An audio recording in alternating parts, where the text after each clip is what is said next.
Let's delve a little bit deeper into a couple of words you used before in terms of lateral thinking. So hmm maybe can you explain a little bit more about how we can get better at doing that? I think your example just then about the brick was interesting because you're right. The first thing we think about is, well, I'll build a house with it.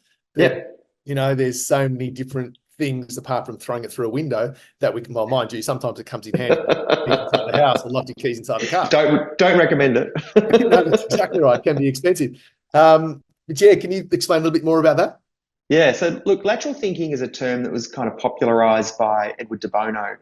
And you've probably heard of de Bono's six thinking hats, red hat. People often use black hat out of context, just as a little fun fact. We often say, oh, don't black hat that.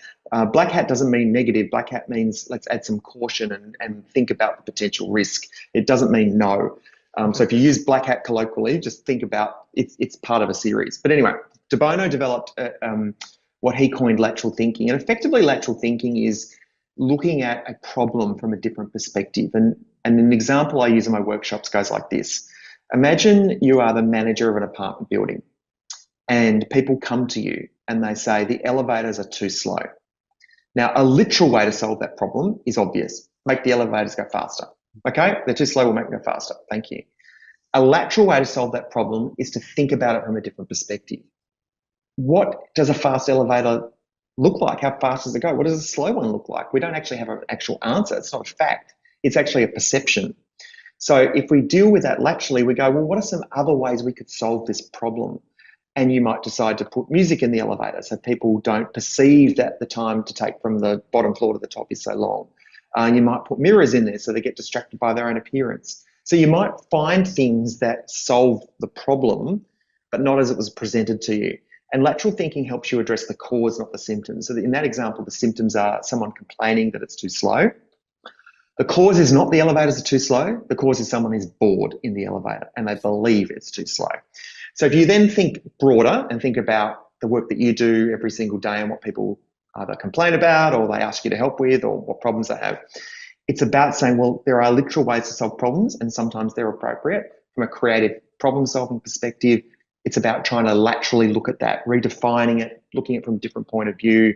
You can't dig a different hole by digging the same hole deeper. You sometimes have to go, I'm going to look at this from another perspective. I'm going to think about other ways to do it. So lateral thinking is a technique to encourage you to do that. The best exercise I can give you to do that is there are plenty of lateral thinking puzzles online, by the way, if you want to get better at that. But I would say next time you've got a problem, you've either got like a team meeting and you're trying to work through a problem, an internal problem or a problem with a client, anything like that, is say, okay, let's try and answer this two ways. What's a literal answer to solve this problem? Because there will be one. Okay, that doesn't work, let's fix it. But what's a lateral way to do it? And lateral basically will be anything that's not that. Anything that's not the literal will be classed as a lateral way to look at it. And the best way to build up that muscle is to practice it. Creativity to me is like going to the gym. I can say I want to get fit, and that's great. But I actually know that I have to do something. I have to get up off the couch. I have to go for walks. I have to go to the gym if I do want to get fit. And you've got to think of creative problem solving and creativity in the same way. The real difference between people who think that they're creative or not is confidence, because we're all creative. Yep. And so what we want to be able to do is say, if you feel more confident to use your creativity, use your creative problem solving skills, practice them, but put them into practice. Creativity practice doesn't mean learning an instrument, although it can. That is an application, but it doesn't have to go down those traditional routes. You want to be able to say, okay, I'm going to practice being creative here. I'm going to be divergent. I'm going to think of more options. I'm going to have a lateral approach to this. I'm going to think about it from different perspectives. And I find when you put those things in place and you call them out for what they are, just like exercise, hey, I'm going for a walk around the block, then it's the same thing. You're taking a mental walk around the block. You mentioned team perspective. Is that a good example, what you just mentioned then, to potentially bring that into the team? You went with the literal and then the lateral, because you're right. Everyone's think, well, let's just make the lift go faster. That's literal. But what's the lateral? So is that something you think you can teams can bring into their lateral thinking and make it a habit? Absolutely. And if you think about your team, no matter if you've got a small team or a large team, what you really want to have is a team of problem solvers. That's the skill that humans can do really well. And look, the machines are catching up to it.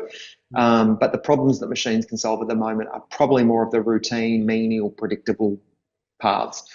But where our value is always going to be as humans, and I believe this fundamentally, is we have empathy where machines don't. We have perspective where machines don't. We have nuance where machines don't usually.